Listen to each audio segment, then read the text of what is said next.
നമസ്കാരം പ്രിയപ്പെട്ട പ്രേക്ഷകരെ, ദിനപത്ര വായനയിലേക്ക് ഏവർക്കും സ്വാഗതം. ഇന്ന് ഏപ്രിൽ 4 വെള്ളി. CPM പാർട്ടി കോൺഗ്രസ് പ്രതിസന്ധി മറികടക്കാൻ 15-ന് പരിപാടി.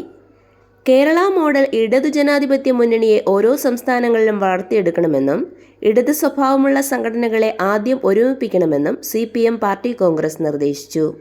രാജ്യസഭയും കടന്ന വഖഫ് ബിൽ. മുഖ്യ രാഷ്ട്രീയ അജണ്ടകളിലൊന്നായി BJP ഉയർത്തിക്കൊണ്ടുവന്ന വഖഫ് ഭേദഗതി ബിൽ ശക്തമായ പ്രതിപക്ഷ പ്രതിഷേധത്തിനൊടുവിൽ രാജ്യസഭയും പാസാക്കി. വോട്ടെടുപ്പിൽ പങ്കെടുത്തവരിൽ 95-നെതിരെ 128 വോട്ടുകൾക്കാണ് ബിൽ പാസായത്. കരിമണൽ കമ്പനിയായ DMRL നിന്നും മുഖ്യമന്ത്രി പിണറായി വിജയന്റെ മകൾ T വീണയും അവരുടെ കമ്പനിയായ എക്സാലോജിക് സൊല്യൂഷൻസും ചേർന്ന് 2.7 കോടി രൂപ കൈപ്പറ്റി സാമ്പത്തിക വഞ്ചന നടത്തിയെന്ന് സീരിയസ് ഫ്രോഡ് ഇൻവെസ്റ്റിഗേഷൻ ഓഫീസ് കണ്ടെത്തി. റിപ്പോർട്ടിന്റെ അടിസ്ഥാനത്തിൽ പ്രോസിക്യൂഷൻ നടപടിക്ക് കേന്ദ്ര കമ്പനികാര്യ മന്ത്രാലയം SFIOയ്ക്ക് അനുമതി നൽകി. വീണയെയും DMRL MD ശശിധരൻ കർത്തയെയും പ്രതി ചേർത്തു. 182 കോടിയുടെ മാലിന്യ നീക്ക കരാറിലും ക്രമക്കേട്. ബന്ധുക്കൾ ഡയറക്ടർമാരായ കമ്പനികൾക്ക് മാലിന്യ നീക്ക കരാർ നൽകിയതുവഴി 182 കോടിയുടെ ക്രമക്കേട് ശശിധരൻ കർത്തായും മറ്റും നടത്തിയതായും SFIO റിപ്പോർട്ടിലുണ്ട്.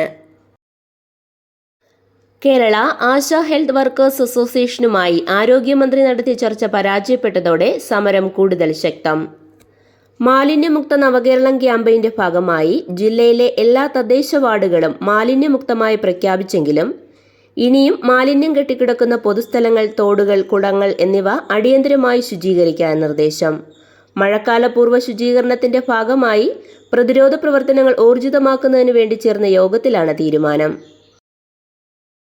നിയമനം ആവശ്യപ്പെട്ട് സെക്രട്ടേറിയറ്റിനു മുന്നിൽ അനിശ്ചിതകാല നിരാഹാര സമരം നടത്തുന്ന വനിതാ civil police officers rank holders പ്രതിഷേധത്തിനിടയിൽ 5 പേർ കുഴഞ്ഞു വീണു. 3 പേരെ പോലീസ് ആംബുലൻസിൽ ആശുപത്രിയിലെത്തിച്ച് ചികിത്സ നൽകി. രാജ്യാന്തര യാത്രക്കാർക്ക് ഇമിഗ്രേഷൻ നടപടികൾ വേഗത്തിലാക്കുന്ന ഫാസ്റ്റ് ട്രാക്ക് ഇമിഗ്രേഷൻ സംവിധാനം തിരുവനന്തപുരം രാജ്യാന്തര വിമാനത്താവളത്തിൽ വരുന്നു. പ്രാബല്യത്തിൽ വരാൻ 2 മാസം. വിഴിഞ്ഞം തീരദേശ ഹൈവേ ആദ്യഘട്ട നടപടികൾക്ക് തുടക്കം. നിർദ്ദിഷ്ട തീരദേശ ഹൈവേ നിർമ്മാണം ഈ വർഷം അവസാനത്തോടെ.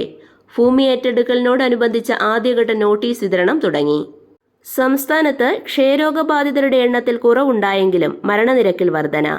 കഴിഞ്ഞ വർഷം 20,801 പേർക്ക് രോഗം ബാധിച്ചവരിൽ 10% പേർ മരിച്ചു. 10ാം ക്ലാസ് കഴിഞ്ഞ വിദ്യാർത്ഥികൾക്കും +1, +2 സയൻസ് വിദ്യാർത്ഥികൾക്കുമായി സൗജന്യ എൻട്രൻസ് ഓറിയേഷൻ സെമിനാർ 8-ന് രാവിലെ 9 മുതൽ പാളയം ബിഷപ്പ് പെരേര ഹാളിൽ നടക്കും. ഓപ്പറേഷൻ ഡി ഹണ്ടിന്റെ ഭാഗമായി 77 പേർ അറസ്റ്റിൽ.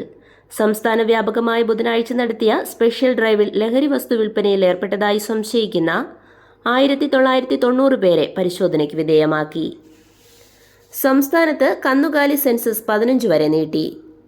റോഡ് അപകടം കൂടുതലും ജംഗ്ഷനുകളിൽ. കഴിഞ്ഞ വർഷം ജംഗ്ഷനുകളിൽ 40,178 അപകടങ്ങൾ, മരണം 3,209. സംസ്ഥാനത്ത് ഏറ്റവും കൂടുതൽ അപകടം നടക്കുന്നത് വൈകിട്ട് 6-നും 9-നും ഇടയിൽ. ജംഗ്ഷനുകൾ നവീകരിക്കാത്തതും മുന്നറിയിപ്പ് ബോർഡുകൾ ഉൾപ്പെടെയുള്ള സുരക്ഷാ സംവിധാനങ്ങളില്ലാത്തതുമാണ് അപകട കാരണം. ഇനി കാഴ്ചപ്പാട് പേജ് നോക്കാം. പകരം തീരുവ പ്രഖ്യാപിച്ച ഡൊണാൾഡ് ട്രംപിന്റെ നടപടി ആഗോള വിപണിയെ പിടിച്ചുലച്ചു. ദൃഢമായ നിലപാട് സ്വീകരിച്ച് ഈ പ്രതിസന്ധിയെ ഇന്ത്യക്ക് നേരിടാനാവൂ. രാജ്യത്തിന്റെ വിമോചന ദിനം എന്ന് US പ്രസിഡന്റ് ഡൊണാൾഡ് ട്രംപ് വിശേഷിപ്പിച്ച ബുധനാഴ്ചയ്ക്ക് പക്ഷേ ലോകത്തിന്റെ സാമ്പത്തിക വ്യാപാര ക്രമത്തെ ആകെ ഉലയ്ക്കാൻ മാത്രം ആഘാതശേഷിയുണ്ടായി. US-ൽ നിന്ന് ഇറക്കുമതി ചെയ്യുന്ന ഉൽപ്പന്നങ്ങൾക്ക് ഉയർന്ന തീരുവ ഈടാക്കി മറ്റു രാജ്യങ്ങൾ ദ്രോഹിക്കുകയാണെന്നാരോപിച്ച് ട്രംപ് പ്രഖ്യാപിച്ച പകരം തീരുവ ഇന്ത്യക്കടക്കം കനത്ത തിരിച്ചടിയാവുകയാണ്.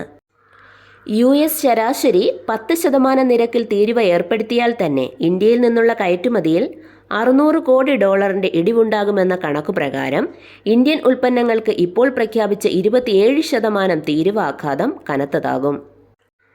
ട്രംപ് തുടങ്ങിവെച്ച വ്യാപാര യുദ്ധം സാമ്പത്തിക ലോകത്തെ ആകെ അപകടകരമായ സാഹചര്യത്തിലെത്തിച്ചിരിക്കുകയാണ്. നീതിന്യായ വ്യവസ്ഥയിൽ സുതാര്യത ഉറപ്പാക്കാനായി സുപ്രീംകോടതിയിലെ മുഴുവൻ ജഡ്ജിമാരും സ്വത്ത് വിവരം പരസ്യപ്പെടുത്തുന്നു. സുപ്രീംകോടതി വെബ്സൈറ്റിൽ ഇത് പ്രസിദ്ധീകരിക്കും. മധ്യപ്രദേശിലെ ജബൽപൂരിൽ മലയാളി വൈദികർക്ക് നേരെയുണ്ടായ ആക്രമണത്തിൽ പ്രതിഷേധിച്ച് പ്രതിഷേധം ലോക്സഭയിൽ നിന്ന് ഇറങ്ങിപ്പോയി. മധ്യപ്രദേശിലെ ജബൽപൂരിൽ ക്രിസ്ത്യാനികൾക്ക് നേരെയുണ്ടാകുന്ന ആക്രമണത്തിൽ ഇടപെടാനും അക്രമികൾക്കെതിരെ നിയമ നടപടി സ്വീകരിക്കാനും സർക്കാർ തയ്യാറാകണമെന്ന് മുഖ്യമന്ത്രി പിണറായി വിജയൻ. ദേശീയ ഗ്രാമീണ തൊഴിലുറപ്പ് പദ്ധതിയിൽ വേതനം 400 രൂപയാക്കണമെന്നും തൊഴിൽ ദിനങ്ങൾ 180 ആക്കണമെന്നും പാർലമെന്ററി കമ്മിറ്റി ശുപാർശ. കേരളത്തിൽ ഏപ്രിൽ 1 മുതൽ 369 രൂപയായി വർദ്ധിപ്പിച്ചിരുന്നു. ഹരിയാനയിൽ മാത്രമാണ് 400 രൂപയുള്ളത്. രാജ്യാന്തര അതിർത്തി നുഴഞ്ഞു കയറി ജമ്മുവിലെ കഡ്വയിൽ കാട്ടിൽ ഒളിച്ച 3 ഭീകരരെ കണ്ടെത്താനായുള്ള തിരച്ചിൽ 12 ദിവസം പിന്നിട്ടു. 8ാം ക്ലാസ് ഫലം നാളെ. 30% മാർക്കില്ലെങ്കിൽ വീണ്ടും ക്ലാസ്, തുടർന്ന് പരീക്ഷ. സംസ്ഥാന ഭാഗ്യക്കുറി വകുപ്പിന്റെ എല്ലാ ലോട്ടറികളുടെയും കുറഞ്ഞ സമ്മാനം 1 കോടി രൂപയാക്കാൻ ശുപാർശ. അരുവിക്കരയിൽ കളിക്കുന്നതിനിടെ ഷാൾ കഴുത്തിൽ കുടുങ്ങി 6 വയസ്സുകാരൻ മരിച്ചു. 757 കിലോഗ്രാം കഞ്ചാവ് കടത്ത്. 3 പ്രതികൾക്ക് 15 വർഷം കഠിന തടവും പിഴയും. രാജ്യത്ത് പിടിക്കപ്പെട്ടതിൽ കരമാർഗമുള്ള 2ാമത്തെ ഏറ്റവും വലിയ കഞ്ചാവ് കടത്തെന്ന് എക്സൈസ്. സംസ്ഥാനത്ത് വിവിധ ജില്ലകളിൽ 6 വരെ ഒറ്റപ്പെട്ട സ്ഥലങ്ങളിൽ അതിശക്തമായ മഴയ്ക്ക് സാധ്യതയുണ്ടെന്ന് കേന്ദ്ര കാലാവസ്ഥാ വകുപ്പ് അറിയിച്ചു. കായികം. IPL ഹൈദരാബാദിനെതിരെ കൊൽക്കത്തയ്ക്ക് 80 റൺസ് ജയം. ഇതോടെ ഇന്നത്തെ ദിനപത്ര വായന സമാപിക്കുന്നു. നന്ദി, നമസ്കാരം.